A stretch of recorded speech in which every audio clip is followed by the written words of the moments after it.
신명기 8장 1절로 10절의 말씀 우리 합독해서 함께 읽도록 하겠습니다. 시작. 내가 오늘 명하는 모든 명령을 너희는 지켜 행하라. 그리하면 너희가 살고 번성하고 여호와께서 너희의 조상들에게 맹세하신 땅에 들어가서 그것을 차지하리라. 내 하나님 여호와께서 이 40년 동안에 내게 광야 길을 걷게 하신 것들을 기억하라. 이는 너를 낮추시며 너를 시험하사 내 마음이 어떠한지 그 명령을 지키는지 지키지 않는지 알려 하십니다. 너를 낮추시며 너를 줄이게 하시며 또 너도 알지 못하며 내 조상들도 알지 못하던 만나를 내게 먹이신 것은 사람이 떡으로만 사는 것이 아니요 여호와의 입에서 나오는 모든 말씀으로 사는 줄을 내가 알게 하려 하십니다. 이 40년 동안에 내 의복이 헤어지지 아니하였고 내 발이 부르트지 아니하였느니라. 너는 사람이 그 아들을 징계함 같이 내 하나님 여호와께서 너를 징계하시는 줄 마음에 생각하고 내 하나님 여호와의 명령을 지켜 그의 길을 따라가며 그를 경외할지니라. 내 하나님 여호와께서 너를 아름다운 땅에 이르게 하시나니 그곳은 골짜기든지 산지든지 시내와 분천과 샘이 흐르고 밀과 보리의 소산지요 포도와 무화과와 석류와 감람나무와 꿀의 소산지라. 내가 먹을 것에 모자람이 없고 내게 아무 부족함이 없는 땅이며 그의 땅은 돌은 철이요 산에서는 동을 갤 것이라. 내가 먹어서 배부르고 내 하나님 여호와께서 옥토를 내게 주셨으므로 말미암아 그를 찬송하리라. 아멘. 고백합시다. 여호와를 찬송하리라. 한 번 더요. 여호와를 찬송하리라. 아멘. 여러분 1장을 신명기 1장을 여러분 한번 보십시오. 1장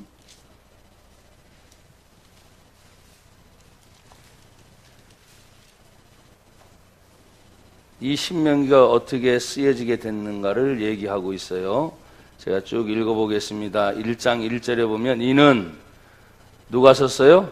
모세가 요단 저편 숲 맞은편에 어디 광야에서? 아라바 광야에서 곧 바란과 도벨과 라반과 하세롯과 디하삽 사이에서 이스라엘 무리에게 뭐 했다고요? 선포한 말씀이다. 그래서 신명기는 하나님의 말씀을 쉽게 설명하는 책이다 이런 뜻이에요. 근데 40년 동안 광야 생활을 거의 다 마치고 자신을 회고하고 마지막 설교와 같은 그리고 기다리고 있는 우리가 약속의 땅 가나안 땅을 바라보고 있는 그런 광야에서 이 성경이 쓰여지게 됩니다. 그래서 여기 1장 3절에 보니까 이렇게 말했어요. 1장 3절은 다 같이 읽어요. 시작. 40째 해 11째 달 그 달 첫째 날에 모세가 이스라엘 자손에게 여호와께서 그들을 위하여 자기에게 주신 명령을 다 알렸으나. 아멘. 할렐루야. 이해가 되시죠? 그렇죠? 40년이 되는 때 11째 달 그리고 그 달 첫날에 지금 이 말씀을 다 알렸으나 그러면서 1장 5절을 또 한번 보세요. 5절 시작. 모세가 요단 저쪽 모압 땅에서 이 율법을 하나님의 말씀을 뭐 하기 시작했어요? 설명하기 시작하면서 이 신명기가 1장부터 쭉 하나님의 말씀을 뭐 한 책이에요? 쉽게 이스라엘 백성들에게 설명한 책이 바로 뭐냐? 신명기서예요. 자, 이제 저를 보셔야죠. 그렇게 1장에서 이렇게 자세하게 설명이 됐어요. 그래서 저는 8장을 여러분에게 지금 하나님 말씀을 같이 은혜를 나누고 있는데 제가 돌아와서 러시아 블라디보스토크 선교대회를 하고 돌아와서 똑같이 선교사들이 지내는 숙소에서 그리고 선교사님들이 드시는 식사 똑같이 줄 서서 그렇게 밥을 먹고, 그러니까 이제 저를 섬기는 회장님은 어떻게 해서든지 더 잘 섬기려고 할 거 아니에요. 그렇죠? 모든 선교대 비용을 교회 이름으로 다 먼저 보내드리고 하니까, 또 말씀도 제가 섬기는 강사니까 더 많이 신경을 쓰는데, 제가 이런 말을 했어요. 저는 어딜 가든지 그 수련회를 집행하고 있는 집행부가 편했으면 좋겠다. 나 때문에 불편하지 않았으면 좋겠다. 그래서 제가 처음 첫날 보니까 무조건 강사님 식사 시간 됐습니다. 거기까지 올라오는 거예요. 1층에서 집회 장소인데 2층까지 올라와요. 그러지 말아라. 여기 시간표가 쭉 있으니까 시간표대로 다 진행하시죠? 예, 그렇습니다. 그럼 내가 식사 시간 되면 내가 알아서 내려가고, 끝나면 내가 알아서 올라오고. 그러니까 목사님은 그 수련회에 집중해서, 회장님이니까 더 신경 쓰고, 나는 내가 알아서 다 움직일 테니까 걱정하지 마세요 해서, 들어가고 싶은 시간에도 같이 들어가서 있고, 제 말씀 전하는 시간에 또 말씀을 전하고, 좀 그렇게 제가 움직여 갔어요. 그리고 그분들 중에 또 은혜 받은 선교사가, 또 마지막 날 끝나고 나서 저녁 식사는 그분이 또 외부에서 저를 식사 대접을 하고, 그 선교사님은 마지막 또 공항이, 우리는 항상 습관이 돼 있잖아요. 여기서 한국에서 나가는 공항은 굉장히 복잡하잖아요. 전 세계적으로 가니까 외국에 나가면 보통 2시간 전에는 도착해서 가실 수 있도록, 또 짐을 붙이려면 또 미리 가야 되는 그런 훈련이 항상 돼 있기 때문에 좀 불안했어요.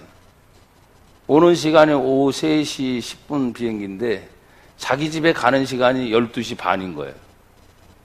그리고 다시 돌아오는 공항까지 또 1시간이 걸린다.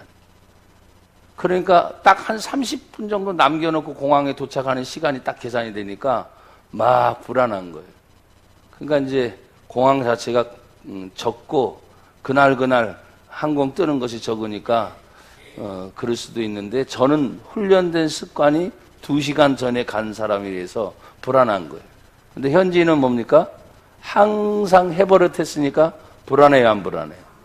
안 불안해요. 아차, 내가 또 실수했구나. 여기서 인도하는 대로 가면 걱정이 있어요, 없어요? 나는 거기에 경험이 없으니까. 그래서 그분이 인도하는 대로 그냥 다 맡기고 편안하게 있으면 되는데, 계속 했던 습관이 나로 힘들게 하는 거예요. 여러분 이해가 되세요? 그러니까 상황이 다른 곳에 가면 내가 모르면 그곳에 맡기면 되는데, 내가 일상적으로 늘 습관해 됐던 것이 나를 불안하게 하는 거예요. 그래서 점심 식사를 자기 집에서 대접을 하시면서 최선을 다해서, 그리고 아드님을 통해서 우리 한동대에 다니는 친구들 5명이 거기서 집회 때 나와서 준비 찬송하고 그랬던 친구들도 거기 다 있는 거예요. 조금 급했죠. 왜? 식사 시간 마치자마자 그냥 무조건 또 나와야 되니까. 그래서 제가 그걸 생각을 했습니다. 그 현지에도 현지인 대상으로 목회를 하는 것이 쉽지 않은데, 그래도 강사가 왔으니까 당신의 교회를 보여주고, 또 그 자리에서도 식사 대접을 해주고, 그리고 한 번 더 목사지만 강사 목사님에게 기도를 받으려고 하는 그 마음의 자세가 고맙더라고요. 그래서 제가 있는 돈 탈탈 털어서 또 거기에 선교 헌금을 또 교회 이름으로 드리고 오면서 그런 생각을 했어요. 그리고 이 본문의 말씀이 40년이 지나고 난 다음에 모세가 이제 바로 80세의 부름을 받고 120세 때는 그때 가나안 땅을 향해 들어가기 전 하나님의 말씀을 다시 백성들에게 다 쉽게 풀어 설명하면서 자기 자신도 하나님 앞에 가나안 땅을 들어가겠다고 하는 소망이 있었을까요, 없었을까요? 당연히 있죠. 거기까지 얼마나, 죄송하지만 고생을 했는데, 40년 동안 얼마나 힘들었는데. 그런데 우리가 성경을 보면 모세는 가나안 땅을 들어갔어요, 못 들어갔어요? 못 들어갔어요. 이유는 성경에 여러 가지가 나와요. 근데 지금 그 설명을 하려고 하는 게 아니니까 그냥 제가 넘어갑니다. 40년이 다 지나고 나도 모든 백성을 다 모아놓고 하나님의 율법을 다시 쭉 재설명하고 쉽게 얘기하면서 왜 다시 이렇게 얘기할까? 그것은 뭐냐면 지금까지 40년의 세월을 지나온 것도 하나님의 은혜고 앞으로 너희들이 가나안 땅에 들어갈 것도 하나님의 은혜인데 그 중심의 축은 어디에 있느냐? 하나님이 우리에게 주신 생명의 말씀이다. 여러분, 요사이 많은 사람들이 제가 요즘에 느끼는 것은 목사님들한테 이런 말 합니다. 목사의 재교육이 너무 절실히 필요한 시대다. 교회론이 무너져요. 그러니까 지들끼리 나가서 예배드리면 되겠다는. 여러분, 신약 성경에 예수님이 딱 오셔서 하신 일이 예수님이, 그래서 제가 아까 기도 중에도 마태복음 16장 그 이전에 말씀을 읽은 거예요. 내가 내 교회를 세우리니. 예수님이 이 땅에 오셔서 세우신 유일한 기관이 뭐예요? 교회입니다. 그것은 구약 성경에서 거슬러 올라와요. 성막에서부터 성전으로, 성전에서 회당으로, 회당에서 무엇으로? 교회로. 그럼 왜 하나님께서 교회를 그렇게 중심히 여기셨느냐? 그 교회는 바로 하나님 앞에 예배를 드리는 구별된 장소이기 때문에. 근데 요사이는 이게 무너지니까 교회 안 나가도 알아서 혼자 기도한다. 심지어는 어떤 사람은 인터넷 보면서, 방송 보면서 예배를 드린대요. 난 누차 그렇게 얘기했어요, 여러분. 그건 예배가 아니다. 방송 시청하고 앉아있지. 나는 여러분이 예배 현장에 여러분이 예배자로 있기를 바라요. 그 현장에서. 기도도 이왕이면 집보다는 교회가 좋습니다. 오늘 성경에서 모세를 통해서 우리들에게, 교회로는 아니에요, 오늘 본문은. 하지만 40년의 세월을 지나고 나서 다시 이제 새로운 것을 향해 가는 많은 성도들을 향해서 무엇을 말해주고 싶은가? 그것은 성경, 다시 오늘 여기 율법이잖아요. 율법이지만 오늘로 말하면 성경으로 너희들이 돌아가야만 산다. 이것을 우리에게 가르쳐주고 싶었던 거예요. 그래서 8장 1절은 이렇게 말합니다. 내가 오늘 명하는 모든 명령을 너희는 어떻게 해요? 지켜 행하라. 다시 내가 여러분에게 읽겠습니다. 내가 오늘 명하는 모든 명령을 너희는 어떻게 하라고요? 그 너희가 누구냐? 하나님의 말씀을 받은 성민이기 때문이다. 여호와 하나님의 은총을 입어서 출애굽을 시킨 하나님의 거룩한 은혜를 입고 하나님의 기적을 맛본 하나님의 백성들이기 때문에 여기까지 40년 동안 따라왔고 앞으로 기다리고 있는 가나안 땅을 향해 들어가기 전에 다시 말한다. 너에게 명령한 모든 하나님의 말씀을 너희는 지켜 행하라. 다른 걸 지키려고 하지 말고 하나님의 말씀을 지켜 행하라. 단서가 있습니다. 왜 하나님의 말씀을 그렇게 지키라고 합니까? 성경은 말합니다. 그리하면, 그랬어요. 말씀을 지키면 너희가 첫째 살고, 둘째 번성하고, 셋째 여호와께서 너희의 조상들에게 맹세하신 땅, 약속의 땅 가나안 땅에 뭐하리라? 들어가리라. 그러나 약속을 지키지 못하고 하나님의 명령을 지켜 행하지 않으면 사는 거 바뀝니다. 죽습니다. 번성이 아니라 이제는 패배로 가는 거죠. 약속의 땅을 들어가는 것이 아니라 들어가지 못할 것이다. 이렇게 되는 거예요. 오늘날로 많은 사람이 범람이죠, 범람. 이 범람. 성경을, 이제는 성경책이 참 홍수와 같이 범람이라고 표현하는 거 참 죄송한데 너무 쉽잖아요. 우리가 접할 수 있는 게 너무 쉽잖아요. 그렇죠? 근데 너무 생활이 바쁜 나머지 성경을 읽을 시간이 있어요, 없어요? 웃는 분들이 몇 분 계시네. 제가 그럴 때 농담처럼 말했잖아요. 성경은 읽지 않으면서 밥은 어떻게 드셔? 얘기하죠. 육신이 배고프니까 밥은 먹어야 된다고. 그러면 여러분이 뭐라고 말을 했어요? 내 안에 있는 영혼이 배고픔을 모릅니까? 육신의 몸이 배고픔을 알면서 내 속에 있는 영이 갈급함을 모릅니까? 사람들은 말해요. 성경의 해석의 깊이나 넓이나 이런 것에서 갈급하다 그게 아니라 나는 말합니다. 기본이 성경을 읽다 보면 여러분의 해가름을 주세요. 읽는 기본의 동작으로 돌아가지 않으면 아무리 뛰어난 해석이 있고 아무리 명석한 해석이 있어도 여러분 채워지지 않습니다. 기본은 여러분이 먹고 읽고 듣고 하는 기본이 일단 돼 있어야 돼요. 여러분, 우리는 하나님의 말씀이 없이는 살 수가 없습니다. 오늘 우리가 그 말씀을 따라 나아가려고 할 때 성경은 이렇게 말하지요. 마태복음 4장에 예수님께서 마귀에게 시험을 드릴 때 하신 그 유명한 말씀이 오늘 8장 3절의 말씀입니다. 사람이 떡으로만 사는 것이 아니요 여호와의 입에서 나오는 모든 말씀으로 사는 줄 내가 알게 하려 하심이니라.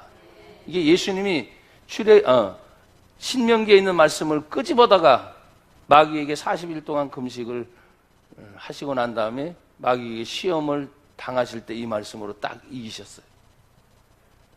여러분, 예수님조차도 육신의 곡기를 끊고 나서 40일이면 생명이 걸린 문제입니다. 얼마나 힘들어요. 시간적으로, 환경적으로, 자기 자신적으로. 그리고 그 자리에 마귀가 와서 시험을 한 그 모습을 보게 되면 영적으로, 육적으로 너무너무 힘든 상황이지만 그 상황을 이겨낸 것이 바로 무엇입니까? 사람이 떡으로만 사는 것이 아니요 하나님의 입으로 나오는 모든 말씀으로 사느니라. 여러분이 많이 힘들고 어려울 때 한번 따라 합시다. 말씀으로 돌아가자. 성경으로 돌아가자. 왜? 성경을 다시 읽고 또 듣고 또 묵상하다 보면 거기에 하나님의 모든 말씀이 생명으로 우리에게 다가오기 때문입니다. 사람들은 그렇게 말을 한다고 그랬죠. 목사님, 설교에 은혜 받았습니다. 아이고, 설교를 어떻게 그렇게 잘 하세요? 나는 그런 소리를 듣기 원치 않는다. 이번 선교대회 때도 마찬가지였습니다. 하나님의 은혜가 얼마나 강력하게 부어지든지 첫날 보면 그렇잖아요. 10여 년 만에 부흥회라는 부흥회를 하니까 얼마나 힘들어요. 기도문도 안 터지지. 목사들인데도 마찬가지. 기도문이 안 터지지. 나름대로 애쓰죠. 하지만 1시간, 2시간, 3시간, 4시간 가면 갈수록 그들의 마음의 문이 열리는 걸 봅니다. 얼굴이 펴지는 걸 봅니다. 그 속에 성령 역사하시는 것을 봅니다. 그래서 제가 말씀드렸지 않습니까? 보통 1시간 반 설교에서 2시간 설교를 하고 기도하고 하면 2시간 반에서 길면 3시간까지 한 타임에 시작할 때 그렇게 가는 때가 있단 말이에요. 하나님께서는 시간과 공간을 초월해서 하나님의 말씀으로 성령으로 역사하시는 줄 믿습니다. 여러분들도 마찬가지예요. 주일날 한 번의 이 예배가 과연 우리가 일주일 내내 지탱할 수 있는 그런 은혜를 사모하는 마음으로 여러분은 그 말씀을 내 속에서 채워서 갈 수 있는가? 그러면 좋겠죠. 근데 이게 안 되니까 수요일 예배도 드립니다. 금요일 예배도 드립니다. 또 심지어 매일 새벽에 나와서 하나님과의 교제의 시간을 갖습니다. 근데 우리는 어떻죠? 지치잖아요, 사실. 힘들어요, 목사님. 생활하기가 어려워요. 육신이 약해요. 그래서 하고는 싶은데 그렇게 안 돼요. 예, 형편과 처지는 얼마든지 그렇습니다. 그러나 여러분 갈급해 보십시오. 죽느냐 사느냐 하는 문제가 생겨 보십시오. 제가 그걸 여러분에게 쉽게 설명을 드렸죠. 물에 빠진 사람이 뭘 잡는다고요? 지푸라기라도. 여러분 지푸라기 잡으면 물에 빠진 사람이 삽니까? 근데 그만큼 절실하다는 표현인 거예요. 물에 빠져서 그 지푸라기도 잡아야 되겠다는 그 심정. 근데 우리는 그게 잘 안 들어요. 나는 여러분 그런 상황이 생기기 전에 정신 바짝 차리고 하나님께 예배하기를 축복합니다. 하나님께 기도하기를 축복합니다. 여러분들은 하나님의 은혜를 기억하셔야 됩니다. 우리 교회가 벌써 17년을 이렇게 오면서 간혹가다 제가 잃어버리려고 했던 것들이 있어요. 아니, 내가 잊어버리려고 하는 것이 애쓰는 게 아니라 그냥 기억 속에 사라지는 거잖아요. 그렇죠? 그러다가 그 많은 사람들 중에서 어떤 때는 이름도 생각이 안 날 때가 있어요. 이름도. 그리고 사건만 기억이 돼요. 사건만. 아, 그때 이런 사건이 있었고 이런 일이 있었지. 그 누구지 이렇게 생각을 하니까 도저히 생각이 안 나는 경우들이 있어요. 그래서 지금 여러분 내 눈앞에 보이는 게 여러분의 이름이 기억이 되는 거예요. 그렇잖아요. 내 머리가 나쁘더라고. 굉장히 제가 좋은 줄 알았거든요. 부목사 때 거의 한 500명 어린 아이부터 장년까지 그 식구 이름들까지 제가 다 기억하고 했는데 안 되더라고. 거의 제가 한 500년 수준밖에 안 돼. 예? 진짜입니다. 매일 새벽기도 하고 수요 예배, 금요 예배 인도하면서 제가 부목사인데도 담임 목사처럼 외울 수밖에 없는 것이 그렇게 환경이 됐어요. 목사님이 몸이 아프시니까 거의 전부 제가 모든 집회를 인도하고 그리고 신방까지 계속 다니다 보니까 외워지더라고요. 한 500명 정도가 제 머리에 한계인 것 같아요. 근데 우리 교회 성도들이 몇이나 됩니까? 한 5, 60명도 채 안 되는데 지금 보면 내 앞에 보이는 분이 기억이 돼요. 여러분들은 안심하세요. 지나서 5년, 6년, 7년 기억이 안 나, 기억이. 오늘 모세는 이렇게 말합니다. 여러분 보십시오. 2절에 보니까 내 하나님 여호와께서 이 40년 동안에 내게 광야길을 걷게 하신 것을 뭐하라? 40년을 기억해래. 그 길이 어떤 길이었다고요? 광야길이었다. 그래서 백성들은 광야를 가다마다 물이 없을 때 원망했죠. 어려운 문제를 부딪힐 때마다 원망했죠. 그래요, 안 그래요? 원망했어요. 그런데 여러분 보십시오. 언제나 그 원망이 해결이 됐어요, 안 됐어요? 나는 여러분이 그런 말 했습니다. 왜 이렇게 원망해? 근데 가서 현장을 보니까 모래바람 날리고 바람 불고 그 험악한 광야길을 진짜 걸어보니까 3일 가는 동안에 바람 맞고 먼지 맞고 그 힘든 상황 속에서 물까지 없으니까 걷는 동안에 얼마나 지쳤을까. 원망할 만하구나. 원망할 만하구나. 그래서 나는 우리 성도들이 말했어요. 원망해라. 원망하고 싶으면 원망하세요. 불평하고 싶으면 불평해요. 근데 그 모든 문제를 항상 하나님께서는 지도자 모세를 통해서 해결하셨어요. 그래서 잘나나 못나나 교회의 담임 목사가 그렇게 중요한 거예요. 여러분께 저를 알아달라고 하는 그런 표현이 아니라 그 많은 장정 60만 명이나 되는 거기에 계산하니까 4인 가족으로 계산하니까 200만 명 이상으로 보잖아요. 그 200만 명이나 되는 모든 사람들이 걷는 동안에 가는 동안에 힘들고 어려울 때마다 원망이 나올 때 그 모든 원망을 다 듣습니다. 목사가 들어요. 잘한 건 당연히 그 위치니까 잘한 거고 이런저런 이야기를 다 듣습니다. 그렇지만 해결 방법은 엎드려 기도하는 그 방법밖에 없었잖아요. 그럴 때마다 그 모든 원방을 잠재우는 하나님의 은혜가 기도를 통해서 백성들에게 임했습니다. 광야길을 걷게 하신 걸 기억해라. 광야? 인생은 광야길이잖아요. 여러분 지금 걷고 있잖아요. 광야 나그네 길입니다. 그것이 진짜가 아니에요. 하나님이 약속하신 가나안 땅이 기다리고 있으니까. 광야는 힘든 길이에요. 나그네 길이에요. 어려운 길이에요. 그러니까 우리가 살아가고 있는 이 자체가 어려운 길이에요. 하지만 그 광야의 어려운 길에 원망이 있었고 불평이 있었던 그 많은 일들 중에 단 한 사건도 하나님이 원망을 해결해 주지 않은 적이 없어요.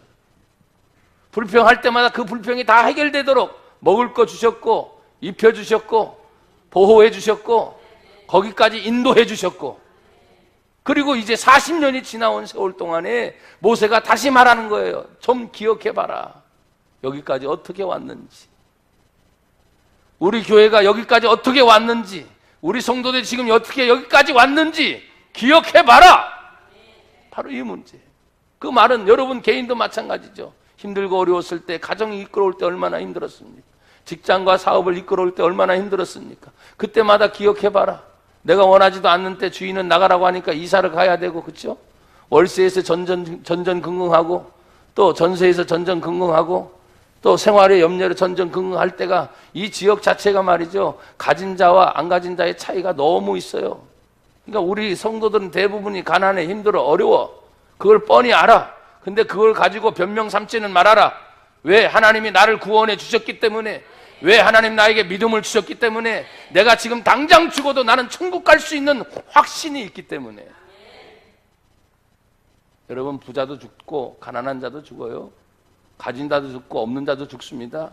근데 가장 비참한 게 무엇인 줄 아십니까? 죄의 사함을 몰라서, 예수님의 구원의 은총을 몰라서 여러분, 죽으면 죄 때문에 영생 지옥으로 떨어지는 겁니다. 그러나 가난하지만 나와 여러분이 예수님의 복음을 믿고 그 복음 때문에 죄 사함 받아서 그 예수님 때문에 난 죽어도 영원한 영생 천국에 간다.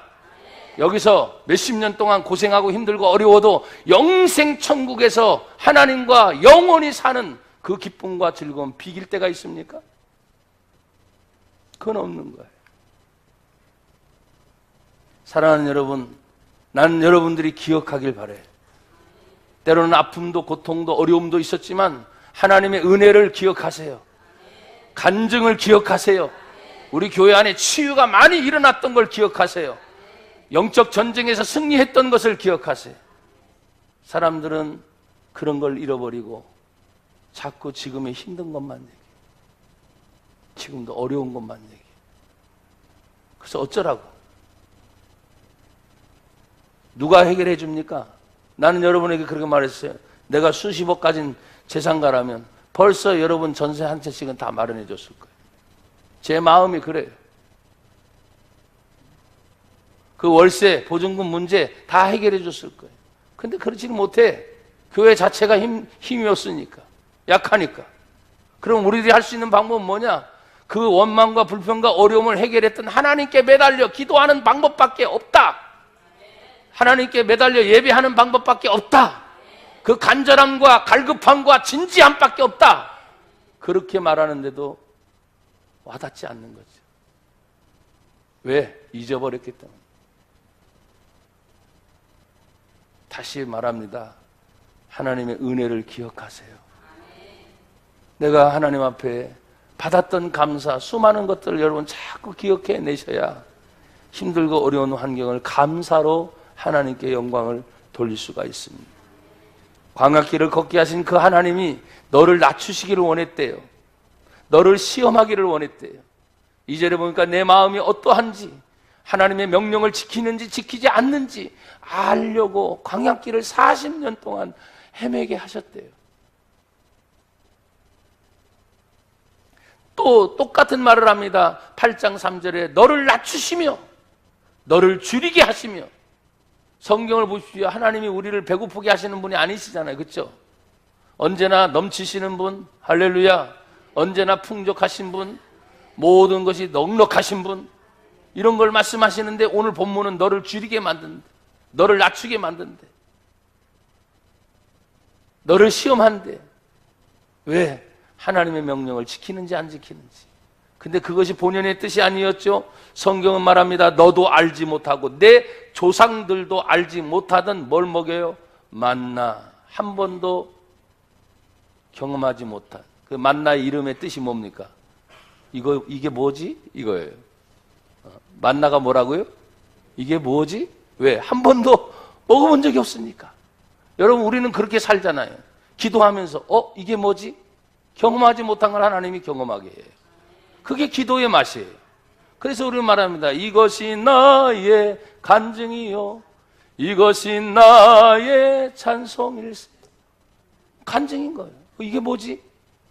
내가 전혀 생각지도 않았던 일들. 인간의 관계는 거의 그렇습니다. 먹고 마시는 것 때문에.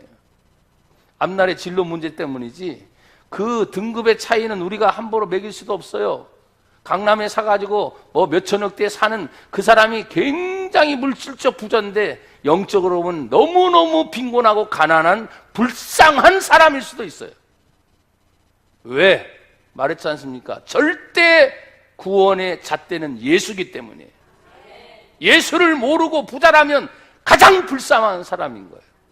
그런데 예수를 알고 구원받은 가난한 사람이라면 그 사람이 영적으로 가장 부자라 이 말이에요. 사람들은 부자 가난한 걸 자꾸 있고 없는 거, 집 가진 거 없는 거, 차도 좋은 거 안 탄 거 뭐 이렇게 자꾸 얘기하는 천만에. 우리는 그런 잣대가 아닙니다. 그건 상대적인 세상의 잣대지만 우리의 잣대는 뭐라 그랬어요? 절대 구원자 예수님이 잣대여야 돼요. 오래간만에 해봅시다. 오직 예수. 중심 예수. 절대 예수. 한 번 더 오직 예수. 중심 예수. 절대 예수. 이 세상에 상대적인 것 때문에 그건 잠깐이에요. 잠깐. 어떤 데는 고통이 클 수도 있어요. 실제로 그러니까 가난해서 힘들어서 어려워서 저도 신학생 때 진짜 힘들 때 등록금을 못 날 때 내고 다음 학기를 가야 되는데 근데 그렇게 힘들고 어려울 때 그래도 하나님은 다 해결하게 하시더라고요. 왜? 당신의 종이라면 그 길을 가게 해야 되니까. 아니면 멈추게 하셔야지. 우리 교회도 마찬가지입니다. 힘들고 어려워서 하나님은 원치 않는 교회라면 아무리 우리가 기도하고 발버둥 쳐도 그냥 문 닫게 만드시는 것이 하나님의 뜻이에요. 근데 가장 힘들고 어려워도 계속 가게 하신다면 아직도 하나님의 뜻이 있어요, 없어요? 있는 거예요. 27년 동안 여러분 이 주변에 있는 교회들을 보십시오. 돌아가신 분들도 몇 분이 계시고 주인만 바뀐 교회도 몇 교회 있어요. 간판만 바뀐 교회도 또 몇 개가 있어요. 이 주변만 봐도 그렇습니다. 근데 시대는 계속 흘러가면서 뚫리지 않는 길이 뚫리고 생기지 않는 전철역이 생기고 집값은 상승이 되고 근데 나와 여러분들은 상황 따라 환경 따라 어떻습니까?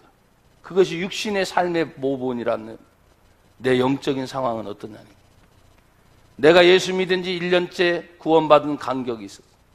이것이 5년, 10년, 20년을 향해 가는데 그래도 그 구원의 감격이 있고 예수님에 대한 사랑의 감격이 있다면 그 사람은 첫사랑을 아직도 잊어버리지 않은 사람이에요. 근데 10년이 지나 20년을 향해 가는데도 그 구원의 은총을 잊어버린 사람은 첫사랑을 잊어버리고 외식에 빠진 사람이에요. 형식에 빠지게 되는 사람. 나는 여러분이 형식에 빠지지 않길 바라요. 여러분 그만큼 오래 신앙생활을 했으면 그만큼 헌신이 따라오고 그만큼 희생이 따라오고 그만큼 섬김이 따라와야 정상인 거예요. 근데 가면 갈수록 계산적이고 가면 갈수록 핑계만 대고 가면 갈수록 머리 회전이 빨리 돌아가서 이걸 할까 말까 그러고 주저주저 한다면 이게 어찌 예수 믿는 사람이겠냐 이 말이에요. 나나 여러분이 처음 예수님 믿었을 때 한번 생각해 보세요. 별로 가진 것도 없는데 어땠죠? 그냥 다 주고 싶었죠. 예수님 처음 구원의 감격을 임해 보십시오. 뭐 세상에 그보다도 더 좋은 것이 없이 기뻐하고 감사하고 예수님만 생각해도 눈물이 줄줄 흘리던 그때를 한번 생각해 보세요. 성경은 네가 알지도 못하고 조상들도 알지 못하는 그들이 굶주릴까 봐 하나님께서 처음 세계 역사상 인류 역사상 가장 처음 창조 이래 어느 누구도 알 수 없는 하늘의 만나 이것이 뭐지? 백성들이 떨어진 꿀송이 같은 과자를 보면서 집어드는 이게 뭐야?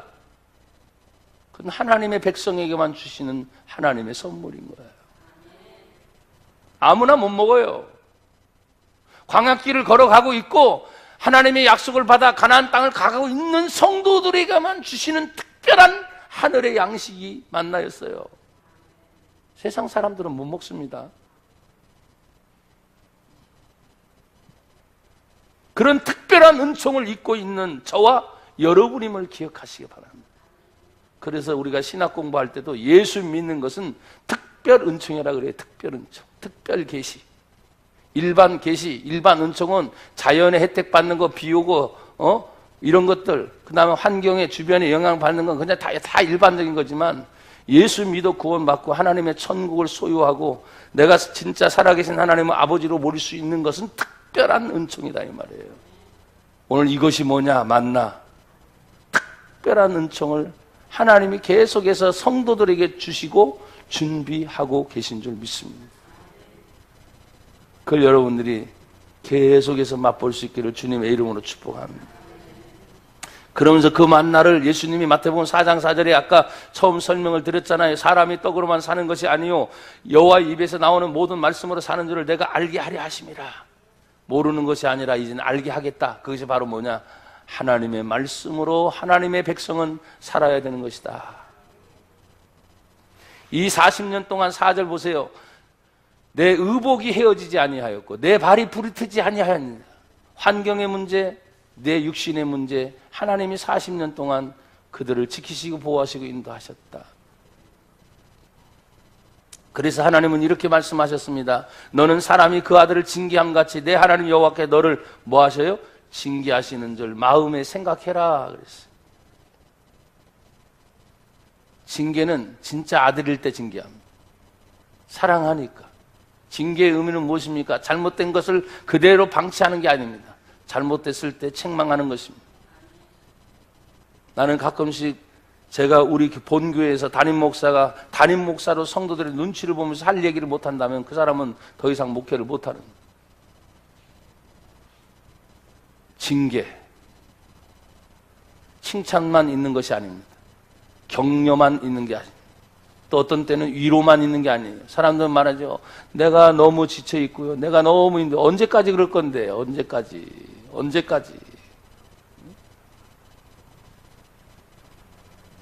징계의 의미는 뭐냐면 지금 성경에 말하잖아요.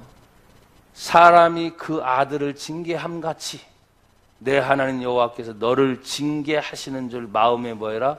생각해라. 그래서 말씀이 어떤 때는 채찍이고 말씀이 찌르는 칼 같기도 하고 말씀이 우리를 향해서 깨우치는 그런 역할이 강력하게 있어요. 그렇지만 어떤 때는 말씀이 거울처럼 우리를 보여주시기도 하고 말씀이 떡이 되어서 우리에게 영을 살리는 생명의 양식이 되는 경우도 있잖아요. 근데 여기 징계를 강조하고 있단 말이에요. 왜?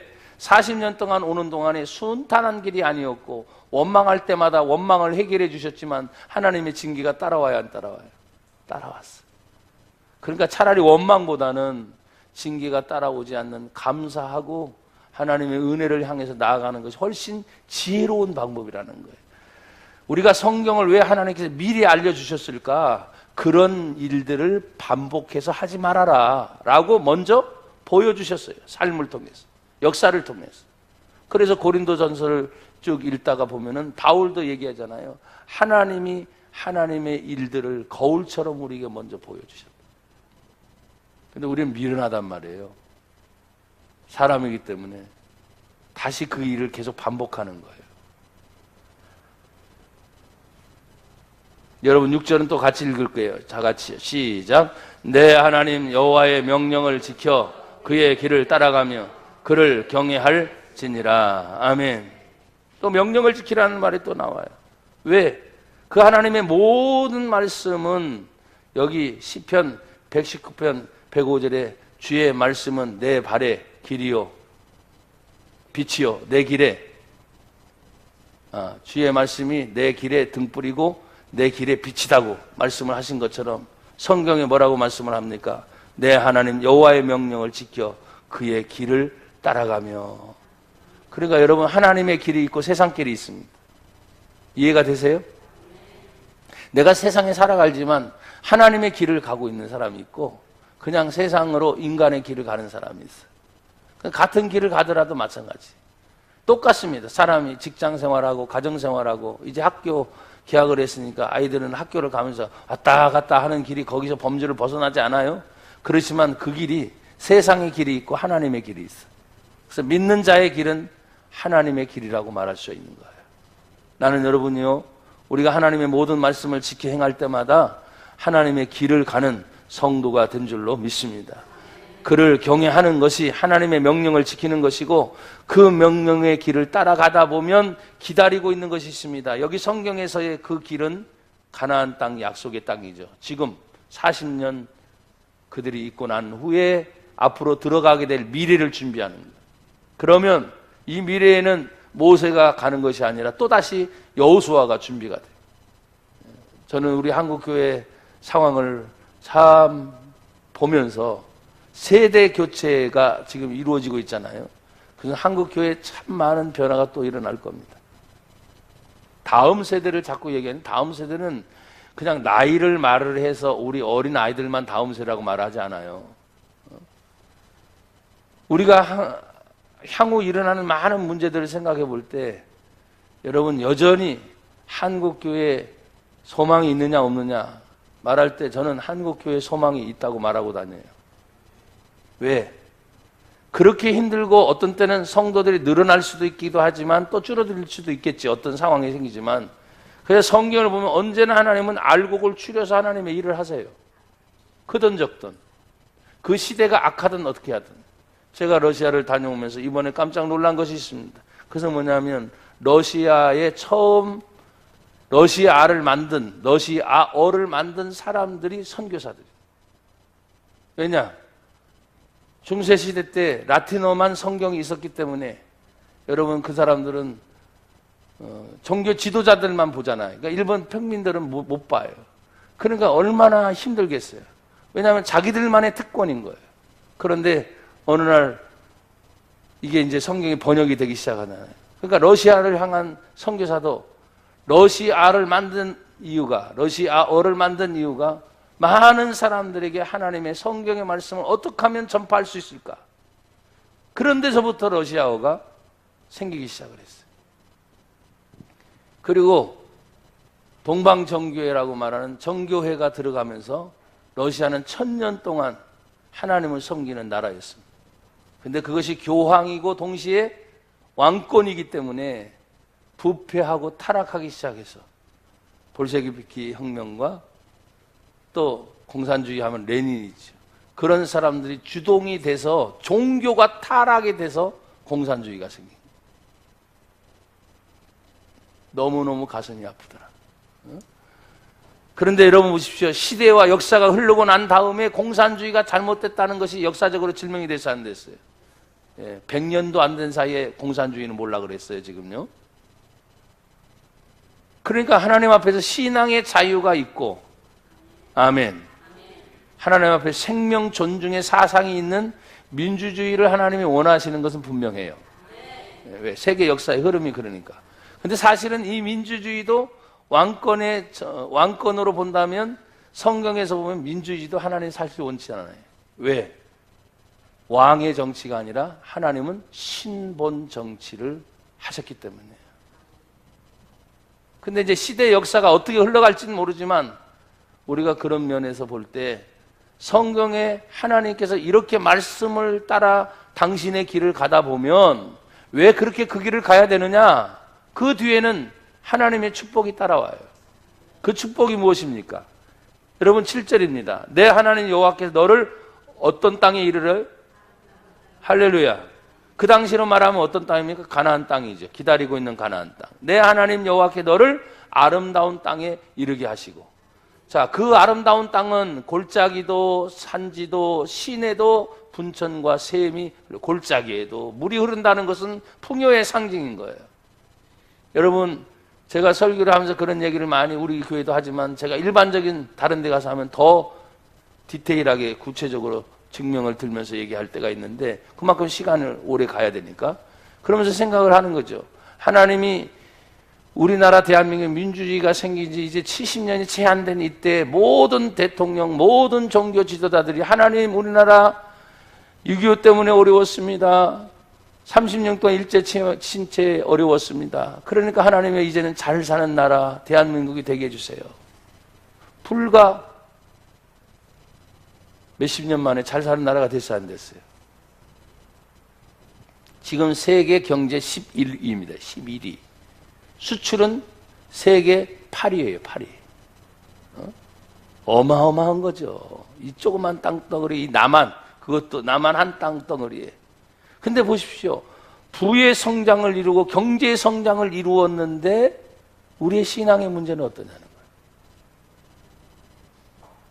사람들이 잘 사는 것에 가니까 다 돈에 가 있는 거예요, 돈. 다 어떻게 하면 다 풀릴까? 이래 놓으니까 신앙도 다 돈 쫓아가는, 예수를 쫓아가는 게 아니고. 그때 성경을 여러분이 정확하게 진단해야 돼요. 그건 뭐냐면 하나님이 돈과 하나님을 같이 겸하여 섬길 수 있다 없다. 근데 이 세계가 지금 겸하여 섬기는 쪽으로 가니까 나중에 곤란해지게 되면 하나님의 이름을 쓱 빼고 돈이 하나님 자리에 가 있는. 그래서 돈 없어서 뭐든지 못한다는 거야. 돈 없어서. 돈 없어서 못한다. 돈 없어서 못한다. 천만에요. 하나님은 이미 모든 걸 다 준비해 주셔서 나는 말합니다. 여러분이 정말 믿음으로 바로 쓰면 만난 사람 보내주세요. 만날 관계. 돈도 하나님 보내주세요. 왜? 절대 주권이 하나님 손에 있다며요. 그러니까 내가 돈을 쫓아가는 것이 아니라 하나님의 말씀을 따라 믿음을 지키면 하나님이 사람 만나게 하고 또 돈 말했잖아요. 돈다 돌아서 나에게도 오게 하시는 때가 있단 말이에요. 그게 돈이에요. 여러분 건강 잃어버리고 목숨 잃어버리면 아무리 많은 걸 보아도 아무 소용없어요. 나는 다시 말합니다. 믿음을 지키시기를 주의 이름으로 축복합니다.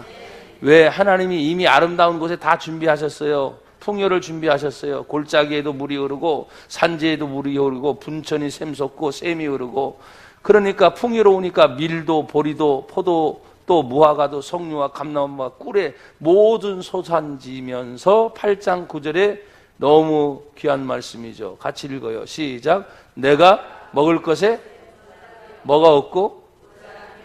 야, 우리 한국교회는 지금 너무 잘 먹어서 탈이죠, 사실. 모자람이 없고. 내게 아무 뭐가 없고? 부족함이 없고. 야, 여러분 마음에 들어요? 이 말씀이 지금? 모자람이 없고 부족함이 없대요. 근데 우리는 지금 모자라고 부족함을 자꾸 느껴요. 왜? 내 마음이 안 드니까. 여러분 마음이 어느 정도로 부자를 꿈꾸고 어느 정도로 크기를 원하고 얼마큼 맛있는 걸 먹어야 채워질지 난 모르겠지만 성경은 모자람이 없고 부족함이 없는 땅으로 하나님이 분명히 가나안 땅을 약속하셨는데 이 땅, 대한민국이 지금 말했잖아요. 그 짧은 세월 동안에 정말 먹는 거 풍족하지요. 과학 문명의 혜택 중에 어쨌든 하나님이 우리에게 지혜를 주셔서 이 컴퓨터 세계, 스마트폰의 세계, 제가 외국에 나갈 때마다 느끼는 것, 하나님이 정주영 씨가 예수를 믿진 않았지만 지혜를 주셔서 현대 자동차를 만든 것이 얼마나 우리나라 대한민국에 그렇게 큰 힘을 줬는지. 여러분 세계에서 자동차를 못 만드는 나라가 더 많습니다. 자동차를 만드는 나라는 얼마 안 돼요. 그러니까 이 자그마한 땅덩어리에서 하나님이 지혜를 줘 자동차 산업의 문화. 그때 현대차만 다니는 것만 봐도 좋다니까요. 모자람이 없게 하신다. 부족함이 없게 하신다. 우리나라라 보면 벌써 하나님이 이렇게 만드셨고 나와 여러분이 느끼는 거 글쎄요. 많이 힘들고 어렵지만 성경의 약속은 모자람이 없고 부족함이 없다면 하나님 내가 정말 지금 모자람이 없이 부족함이 없이 지금 내가 채워지기를 원합니다. 그걸 여러분이 놓고 기도해야 되겠. 그러면서 뭐랍니까? 그 땅의 돌은 철이요 산에는 동을 캘 것이다. 여러분 나머지까지도 부족함이 없도록 지금 얘기해요. 금은보화예요. 그렇죠? 그러면서 말합니다. 10절 내가 먹어서 어떻게 하고? 배부르고 내 안은 여호와께서 뭘 주셨고? 열매 맺는 땅이에요. 옥토. 그러니까 그것으로 말미암아 그를 찬송하리라. 이건 지금 예언적 메시지입니다. 기다리고 있는 그 가나안 땅이 이와 같은 축복의 땅인데 너희들이 하나님의 말씀을 지켜 행하면서 이렇게 가면 여러분 기다리는 것이 우리에게 오는 거죠. 여러분 지금도 하나님의 축복은 계속 내 앞에서 뭐예요? 기다리고 있어요. 누구에게 줄까? 누구에게 줄까? 그럼 믿음으로 기대하시라니까요. 근데 제가 봐도 누구에게 줄까? 부지런한 자, 게으른 자 골라보세요. 누구에게 줄까? 정직한 자, 부정직한 자 누구에게 줄까? 열심히 있는 자, 무책임한 사람 누구에게 줄까? 여러분의 가치관에 벌써 다 알고 있어요. 여러분 함부로 믿음 좋다, 내가 알고 있는 믿음이 이거다라고 말하지 말고 제가 그걸 깨뜨리는 방법은 빙산의 일각이라 그랬어요. 드러난 10분의 1만 보고 감추인 것은 빙산 90%가 더 갇혀있는, 더 큰 하나님의 세계가 있는 것을 사람들은 보지 못해. 그리고 자기가 보고 있는 것 진짜 전부인 것처럼 천만에요. 여러분, 겸손히 낮아지시길 바라고, 내가 경험하는 모든 세계가 나만의 것이 아니에요. 너무너무 많은 하나님의 세계가 있는 걸 여러분이 기억하시고, 여호와 하나님을 찬송하리라. 이거는 여러분 앞에 단어들은 다 과거형으로 기다리고 있는 그 축복을 얘기하지만, 찬송하리라는 뭡니까? 지금부터 계속 진행해 나갈 것을 얘기하고 있는 거예요.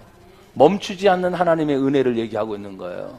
그래서 여러분, 계속해서 내가 어딜 가든지 누굴 만나든지 어떤 장소를 가든지 저는 그것을 많이 느낀다고 말씀을 드렸잖아요.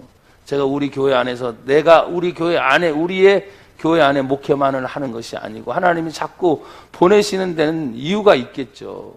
보면서 느끼는 것은 얘기했잖아요. 한마디로 하나님은 지금도 여기에, 하나님은 또 거기에, 전혀 다른 세계에 하나님의 놀라운 역사가 멈추지 않고 계속되고 있는 은혜가 있다는 걸 기억하세요.